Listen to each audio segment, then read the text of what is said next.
Furiosa. Give me this promise.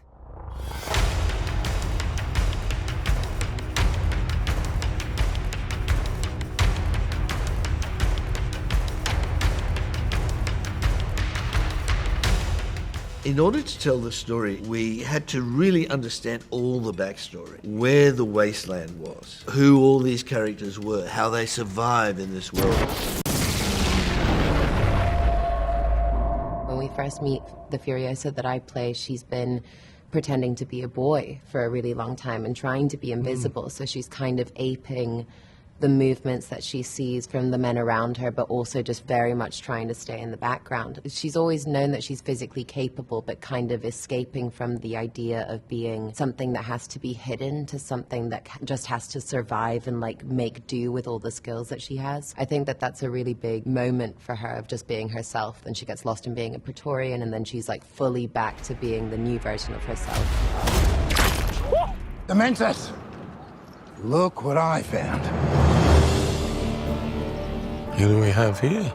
For Dementors, it was the opposite. It was to be exuberant, larger than life, presentational, emperor-esque, and to present himself as something that offered the promise of hope outside of the suffering that his followers and the people around him, with the vocal sort of quality in his movements. I did want them to be something that was definitely seeking attention.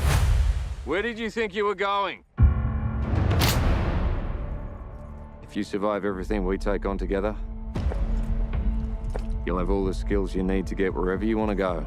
They don't know if there's anyone else in the world. We don't even know whether people on the coast are still alive. Dementor says there is no hope, but there's always. Hope is very fragile, but it's also relentless. It's who we are as human beings. In fact, you could argue that all life is driven by hope. However tough the world is, what is the promise of what's beyond what we can see?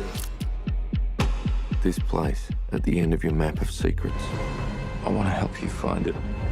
Originally, the scene between myself and Tom Burke, who plays Praetorian Jack, was scripted differently. And then as we were sitting there all discussing it, we realized that physical touch in the wasteland is something that's usually only ever used for violence. If somebody is close enough to touch you, they're usually not your friend, and you're having to fight for your life in that instance. And so I think that there's something to be said in holding back from all of it, because it gives moments of being able to press your foreheads together so much more weight, because you know what it means for these people to get that close. The idea that you're walking towards somebody rather than running away from them is already a massive step in the wasteland. The question is, do you have it in you to make it epic?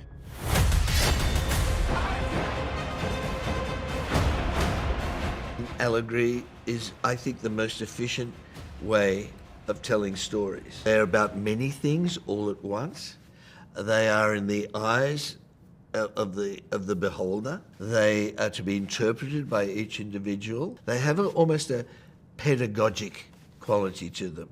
They help instruct you through life without being dogmatic. What is at the core of the human being?